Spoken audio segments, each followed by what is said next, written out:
After that build-up, of course, you'll all be expecting maybe a talk that's around the welfare of children and the understanding that, as Carl Jung says, until if we want to be enlightened, then we have to face the darkness that is within the human condition. And part of that darkness, of course, is the way we treat children, the way we raise children, and indeed the way we abuse and torture children, if you like. But you are a cybersecurity audience. And what I want you to take into mind is that, yes, it is a horrific societal issue. Child abuse is a horrific societal issue. But at its core, it is also a cyber threat. This is what I want you to see this. Leave your own glasses on and let me bring you through how this societal issue is actually also your problem. And that every one of the set of eyes that you have in your heads and every set of ears and every seam that you populate with hash values will help the societal issue be solved ultimately. That's what I'm asking for you to do today. So look, I'm going to start with the trigger warning. It's very simple. If you have been a victim of child abuse, there's lots of help out there, okay? Now, there are QR codes there for you to use. The one on the left-hand side is for a great organisation here in Ireland called 1 in 4, who support victims and families of victims. And the one down here on the right is called the Redirection Programme. So if you are somebody who has a sexual interest in children or finds themselves wrapped up in the web of CSAM online, then please go and see the Redirection Programme. There's lots of online help for people like you. Okay? Triggers. So I am a member of the hotline. My fabulous team are here. There's a desk upstairs. We have a table upstairs. Come and see us after if you want more information or if you want to become a member of the hotline. We're funded by the EU, a small amount, hoping for a bigger amount of government funding from Ireland. And the core of our organisation is we're a not-for-profit and we have a membership model. So companies become members of ours. They sign up simply to know what's going on in the world of CSAM, of course, but also intimate image abuse or revenge porn, as it's sometimes called, sexual extortion of children and adults, which is key to the way cybersecurity should be thinking. Xenophobia, racism, sexual grooming, fraud and scams. So we take reports of them from members of the public and from organisations, and we move to get them taken down or to get something done about them. For example, if you are a victim of intimate image abuse and somebody is posting your images, well then we will move to have them taken down, and we've ways of doing that, and we've various projects around. So that's the Irish Internet Hotline. As I said, my fabulous team are all here wearing our fabulous new Irish Internet Hotline hoodies, and we have a table upstairs, so please feel free to go up and chat with them about the work they do. This is the TLDR. Very simple. If you manage cybersecurity, CSAM belongs in your playbook. Okay? It belongs there, and I'm going to tell you why. But before I tell you why, I wanted to show you this self-portrait of me preparing this presentation last night, when I should have been in the Boxty House drinking Ribena. And thank you to my Ribena hero, wherever he is, down the back. So, CSAM is absolutely, if you look at Trend Micro have a great, they have a great kind of explainer of what the inside threat is. So I'm giving Trend Micro a call out. I know that some of them are here today. And I am giving them a shout out simply because, like, I am not a cybersecurity expert. I know all about cybersecurity. I listen to all the cybersecurity podcasts, but I've never done a cybersecurity incident. Never, right? I have investigated cybersecurity, cyber crime after the security has failed, but I have never done cybersecurity. So I had to go and read up on all this insider threat, and I found that Trend Micro thing was easy. Look, the online world has created this perfect storm for people who want to harm kids. And this acronym, Online Child Sexual Exploitation and Abuse, or OXI as some people call it, Ironically, me having a surname of Moran means that by the time we start to learn about metaphors and similes in English class, somebody starts to explain what an oxymoron is, and then I become oxy immediately. So this is now oxy, so I'm working with oxy. I am oxy. What the hell? Anyway, sexual grooming, we're all familiar with. Live streaming of child sexual abuse, huge issue at the moment, where children are abused to order on webcams generally from the developing world into the developed world. Online sexual coercion and extortion, or sexual extortion, or sextortion, as some people call it. Huge problem. And a cybersecurity threat, because it's not just after kids. Adults also get sexually extorted. In fact, it is page 4 of the KGB playbook, and is now owned by those who the predecessors of that. So sexual extortion is also an adult thing. And of course, CSAM, which is what I want to talk to you about today, because CSAM itself is absolutely a cyber threat. Okay? And I want to just talk to you about, like, the sometimes slide, I call this, right? Sometimes kids are abused in our societies. Sometimes that abuse is filmed with our 4K cameras on our smartphones. Sometimes it is photographed. Sometimes it is shared online. And sometimes it turns up on your corporate networks. Okay, so that's where we're starting. That's our starting point. Sometimes. And if you look at all these victims, you immediately are horrified that I am putting pictures of victims up, but I can assure you that every one of these is an AI victim. But what I want to show you is the ones in the back that you can't fully see, they're the ones that need you most of all. Because sometimes when that abuse is filmed and put online, sometimes the only chance that that child will ever have of being rescued, to use that horrible word, but to get the help they need, sometimes it comes down to someone working on a help desk who spots an image and says, there's something not right about that. And it feeds into an international victim identification network made up of law enforcement and hotlines all around the world. Material is examined, clues are right. And when you consider that 85% of child sexual abuse takes place within the family home or in the immediate family circle, if you find the child, you also find the abuser, and you put a stop to it. And there's no such thing as a single incident of child sexual abuse. Child sexual abuse takes place over years. It starts when the child is 6 and finishes when they're 16. And if you imagine that it's being filmed and it's being videoed, and those films and videos are being shared online in the victim identification world that I have come from and that I'm back in here in Ireland, you have to imagine that I have watched children growing up. Because there's new material coming online of the same girl or boy all the time.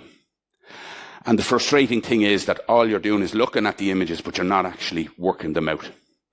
And the AI slide is also important for you to keep in mind that generative AI is now churning out a lot of AI. CSAM. Feed in the CSAM collection you have, feed in a stock block of photos of children, and now ask it for whatever you want, whatever your fantasy is on a Tuesday evening in your bedroom.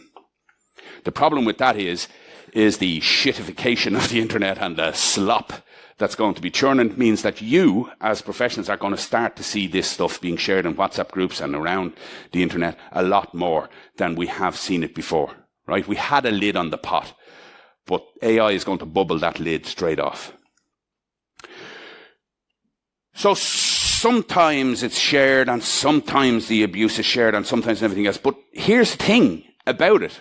Here's the thing about CSAM. And look, we can argue all day, and I'm here all day, and I'll argue with any of you about whether it's content or not, and we shouldn't be interfering with content, and content should be neutral, and the platform should be... I'll argue with that with you all day. But here's the thing about CSAM that everybody chooses to ignore. CSAM is just datagrams. It's just packets. It's JPEGs, it's bitmaps, it's PNGs, it's movie files, it's .movs, it's .mp4s, it's MP3s, it's text, .doc, .rtf. They're just files. So when you take the child welfare issue out of it, they're just fucking files. It's what you do every day. You look for malware and viruses on your system every day, so don't bullshit me about not looking for other content.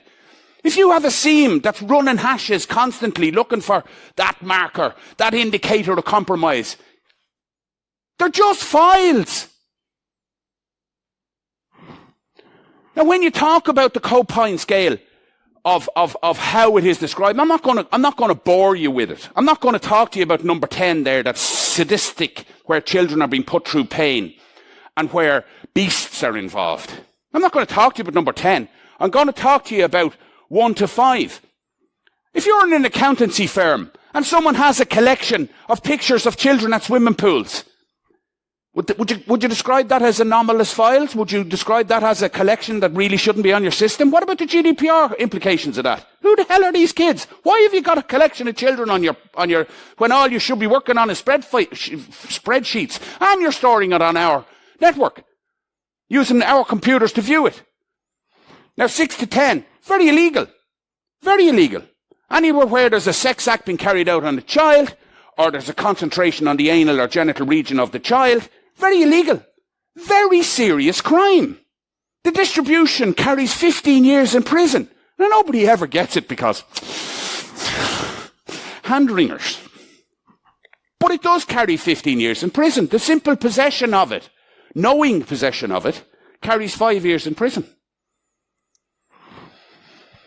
And here's the sad fact about it. We're not talking about 16-year-old Thai girls standing on the beach dreaming of future lovers with a chiffon cover filter on the file. We're talking about the top of the bell curve is 12 years of age. That's what we're talking about. That's what CSAM is. It's not down this side of it. Down this side, when puberty has happened, it's pre-teen, it's pre-pubescent children being sexually abused and recorded and stored on these files that subsequently turn up on your networks. And the numbers, bananas. The numbers are bananas. But here's a number I want to give you. Look at this one here. Now, this is from a company called Netclean, who'll very, very quickly, they're a Swedish company, and they'll very quickly sell you a solution, right? Very quickly sell you a solution. They've been doing it for years. They're lovely people, I know them well. They're kind of a quasi-mix between a very serious, hard-nosed business crowd and people who give a shit. But they tell me that from their figures of companies where they have installed their solution, the figure is 1 in 500 corporate devices have CSAM on them.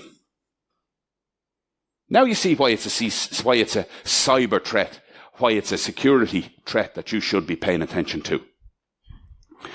And when we talk about the risk profiles, this is a Netclean slide, the negligent, careless, malicious, deliberate, targeted.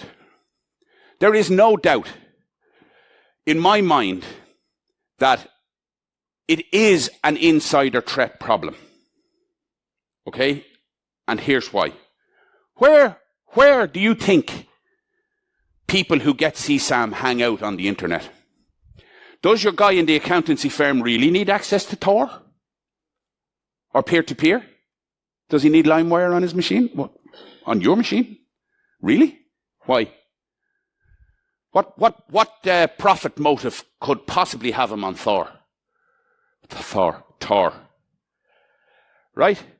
So, when we talk about it being a CISO or a CRO risk, we really, really have to consider what that insider risk is. And I'm kind of lost in the sense of it being the insider threat angle. Is it a risk or is it a threat? Well, while it might be malicious towards the company, I'll give you 2 examples. Somebody told me, look, Mick, give us examples and we'll hear them. Law firm 1 and law firm 2. Law firm 1 catches one of their senior partners masturbating in his office to some pictures of children. They go back through his history, they go to his folder, they find all this stuff. So the first thing they do is they call him in, they say, look, you're going to have to go. And they delete everything. Wipe his drives, everything. You're going to have to go. He goes, no gardening leave, no nothing. He quickly pivots to another one of the very large legal firms. And he goes working there. The next time he's caught, it's by us, law enforcement, coming in to his house at 5 a.m. and following up with a follow-on search at 9 a.m. in one of the big law firms in Ireland. Needless to say, that caused a bit of consternation. Everybody was sent home, days' work disrupted, reputational management put in place, blah, blah, blah. But here's the kicker. There was a silent and signed deal done between law firm A and law firm B for over £20 million at the time, because law firm A never told law firm B that you're getting a bogey. If law firm A had acted properly, if they had acted properly, they would have passed that on to law enforcement, which is where it should have gone. But secondly, they would have then not had the problem of subject going on and working elsewhere. I'll give you another example in a minute. But here's the thing about CSAM. It fits all of the cyber threat models. It fits them all. Gartner, behind me, right, the rule of three. NIST, I'll write it for you.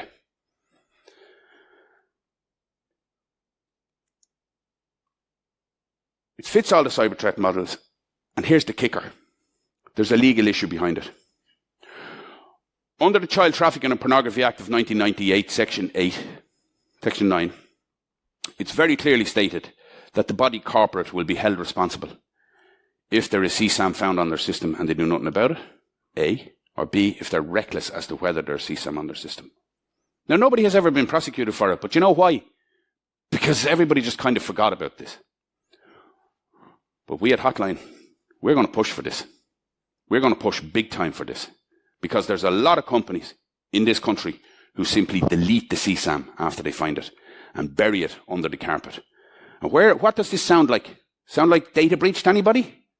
Same shit. Until companies learned that it's not having a cyber breach is the problem. It's how you handle it is the problem. It's the exact same for CSAM, boys and girls. The exact same for CSAM. And child abusive behaviour on networks. Under the Criminal Justice Act of 2012, it is a criminal offence not to report when you know a child is involved in serious crime, either as a victim or an offender.